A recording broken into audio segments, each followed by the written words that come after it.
Hi everyone, this is going to be our note for 6.5, transformations of the sine function. So we just have to recall some terminology and then apply what we did with transformations from quadratic functions and apply it to sine functions. So we're going to see a lot of the same letters and the same concepts. We're just going to kind of incorporate what we learned in the last lesson with those transformations. So first off, we have to recall some terminology. A period is the length of one cycle of that pattern. The axis of the curve, or the equation of the axis, is the y value of the halfway point between the max and the min values. The amplitude is the distance between the axis of the curve to the max or min points. My apologies in the video, there's a garbage truck outside my apartment, so if you hear any loud, weird sounds, it's probably that. So moving on, we have transformations of the sine function. So just like we did in quadratics, remember this equation, which was our vertex form, told us the vertex, but also told us some, vertical shift, horizontal shift, start your compression vertically. We can also apply these letters to similar transformations to the graph of the sine function. We're just going to use different ones from these ones though. So we have this formula, f at x is equal to a sine, in brackets, x minus c plus d, where a, still the same kind of A is here, represents or denotes a stretch or compression, as well as a possible reflection, if it's positive or negative. The C value denotes a horizontal translation, either left or right, again, opposite of what it is.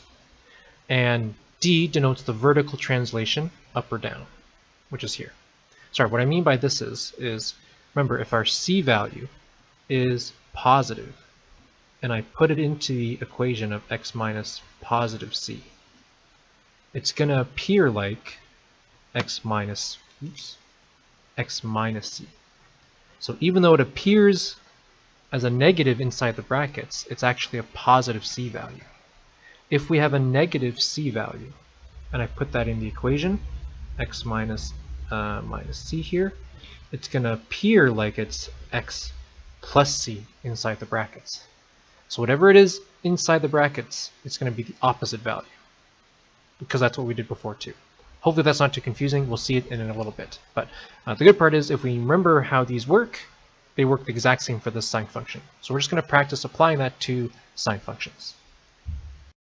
So first let's recall, if we're going to graph this, before when we did quadratics, we'd have to kind of graph the parent function of that parabola. So let's get and we had to get some important points, and those points were like 0, 0, 1, 1, 2, 4, and then on both sides.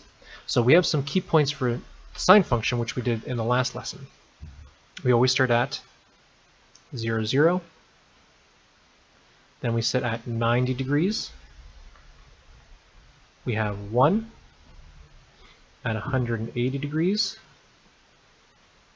We have 0 at 270 degrees. We have negative 1. And at 360, we have 0. So those were our 5 key points on the graph of sine. So to sketch a transformation, simply transform the original 5 points above to their new locations and then join the points with a smooth curve. So remember, we add the c value to theta, and this changes the angle.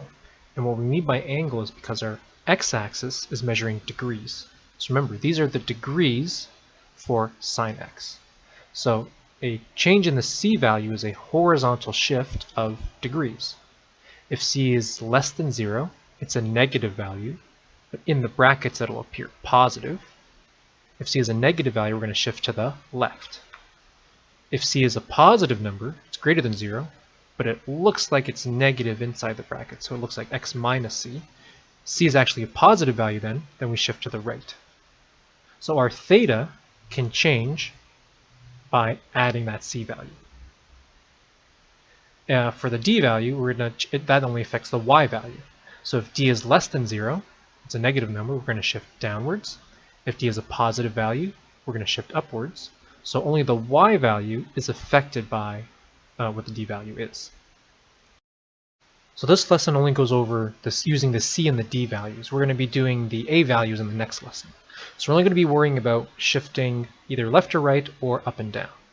So for this example, it says consider the function y equals sine, in brackets theta, plus 45 degrees minus 1. List the transformations using c and d values. So in our equation, we have this as our c value, and this is our d value. So which one should we do first? Well, the d value is usually the easiest. So we can say for the d value, we can say that d is equal to -1. So vertical shift down 1. Vertical shift down 1. So our function for sine is going to move down 1. Now the c value, it appears positive in here, which means it actually must be c minus as a negative value, because that's why it becomes a positive in here. So that means c is going to be equal to -45 degrees, which means we're going to have a horizontal shift left 45 degrees. So we're going to get our graph of sine, and then we're going to shift it down 1, and then have a horizontal shift left 45 degrees. But again, once we know these 5 key points, these changes will be not too difficult. Sorry, that implies that there is some difficulty here, and there is a little bit, but I think it's, again, you can do it. Everyone can do it.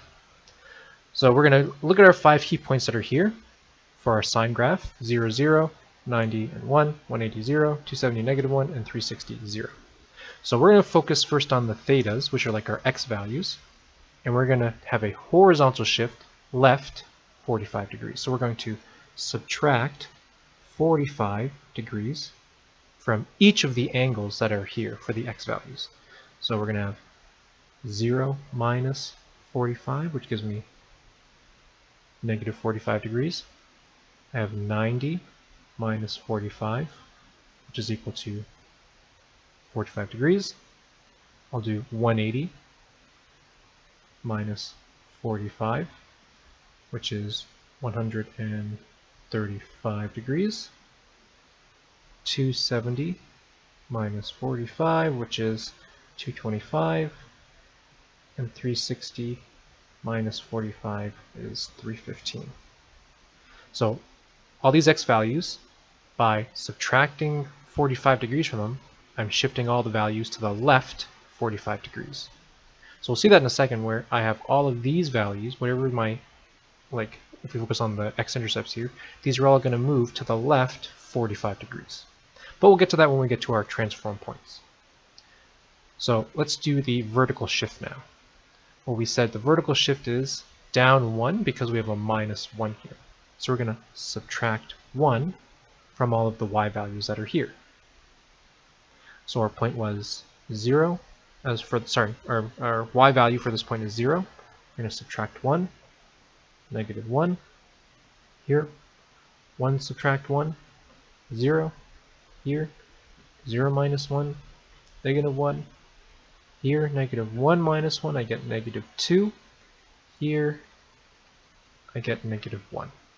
So by doing this shift, now everything is moved down 1 for this function. So now I have these new points here that I'm going to write down, because these represent our transform points. So instead of being at 0, 0 for y equals sine x, this function will have a point at -45 and -1. And that's just the transform point from our sine x graph. We're going to get 45, 0. We're going to get 135, -1. 225, -2. And 315, -1. So let's plot these on a graph now.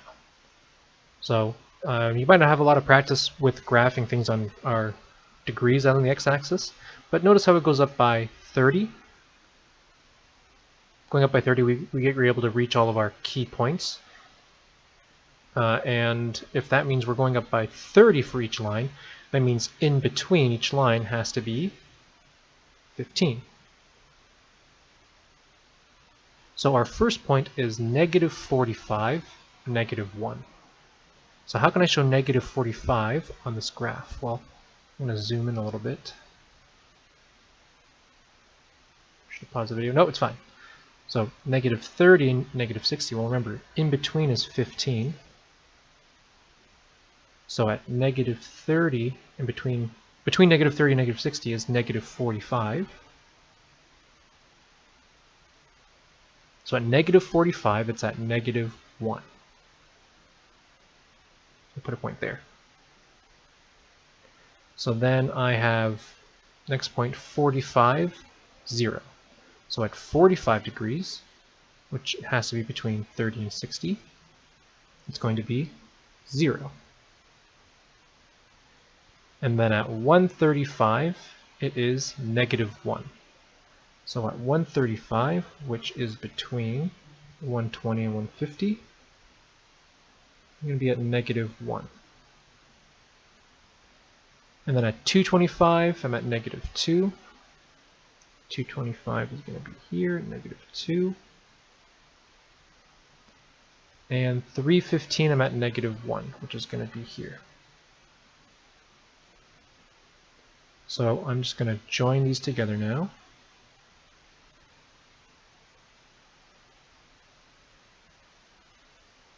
Did pretty good till I got to the end there. But we can see now that this very closely resembles this. I just kind of didn't do the curve perfectly, but it looks like this. And all we've done is we've moved it to the left 45 degrees, meaning every point has moved to the left 45 degrees, and then also moved down 1. So that's how we get this transformed graph. So now let's state the domain and range for this new curve. So when we're doing the domain and range here, I actually made an error in that this original one has arrows here. So I should have arrows here to indicate that my graph goes on forever in either direction. So my domain here is going to be x is any real number. Because any value on either end, because it goes on in either direction, you get it. I'm just doing too much. All right, but the range does change though. So what's the highest point for our function here? Well, the highest value is 0. So y has to be less than or equal to 0. And then the lowest point is negative 2. So it has to be greater than or equal to negative 2. So y is any real number, but it has to be within this range between negative 2 and 0. And what is the equation of the axis of the curve? So again, that is that middle point. So even our equation of the axis here was at 0, it's also shifted down 1. But again, if we're not too sure, just get our max and our min. 0 plus negative 2 divided by 2. Oop, I get negative 1.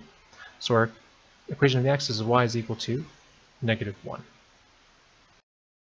So let's do some more examples. It says write the equation for a sine function that goes through the various transformations indicated. So we have a horizontal translation of 20 degrees to the right and a vertical translation of 3 units up. So remember, we're only going to be doing C and D in this question, so there's no A value we have to worry about. So if we have a horizontal translation of 20 degrees to the right, well, if I'm moving to the right, that must mean, well, horizontal implies our C value. Moving to the right, that must mean our C value has to be positive.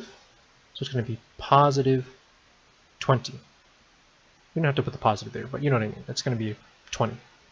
Then we have a vertical translation of 3 units up. So our D value is going to be plus 3, or positive 3. So putting that into my sine equation, assuming that, let's just say A is equal to 1 in this case. We'll say sine x minus positive 20 plus 3. And the reason why I did that again is to show you. I know you're probably sick of me showing you this, but sorry, I have to do it. I don't have to, but I'm doing it anyway. We get sine x minus 20 plus 3. So even though we're moving to the right and we have positive c, when it goes in the equation, the sign changes. And this is why it changes. So this is our equation for this. Next one, we have a horizontal translation 35 degrees to the left and a vertical translation 5 units down. So the vertical one I find is always the easiest one, so we're going to do d is equal to 5 units down, so negative 5. Horizontal translation of 35 degrees to the left. So that means our c value has to be equal to, if we're moving to the left, negative 35 degrees, which means in the equation it's going to appear like a positive value. So I'm not going to show that this time. I'm just going to put the answer in. Sine x plus 35 degrees minus 5. I'm sorry, I should have put a degree sign here too. But this is our equation with the transformations, assuming again a is equal to 1. Alright, so sketch y is equal to sine theta minus 30 degrees plus 2. Indicate the domain, range, amplitude, phase shift, and vertical shift. Write the equation of the axis of the curve. So this is kind of a standard question that you would get. Later on it will be including that a value, but we're just going to do it for this one. So let's save some time here. Why don't you try it on your own, pause the video, and then unpause it. In a couple seconds I will have it all here for you. But try it on your own first. And there you go. So hopefully you had something that looks like this. So we're just going to get our transform points and we're going to put them onto the graph. So I'm going to do that right now. So we have 30 degrees. It's going to be at 2. So actually I'll zoom in. So 30 degrees we're at 2. Then at 120 degrees we're at 3. Then at 210 degrees, which is over here, we're at 2 again. At 300 degrees we're at 1. And at 390 degrees we're at 2. So I'm just going to connect these points and put an arrow at the end of each one to show that this goes on forever. So our domain, x is any real number. It's always going back and forth in either direction. Not going back and forth. It's always going in both directions. The range is going to be y is any real number, but again we have to state where y falls between. So it's got to be less than or equal to 3, but greater than or equal to 1. The amplitude has to be from the equation of the axis, which means that line straight across. I could find that by doing 3 plus 1 divided by 2. That's going to give me 2. And the distance from here to here is just 1. The phase shift, that's our horizontal one. We had 30 degrees to the right, and a vertical shift 2 units down. And then our axis of the curve we said was 2. So as long as we kind of do the same stuff we did for our quadratics, the same kind of moving left and right and up and down, which is applied to our sine function, if we remember these key points and apply those transformations, we can get the new points and graph it too. So homework's here, and thanks for your time.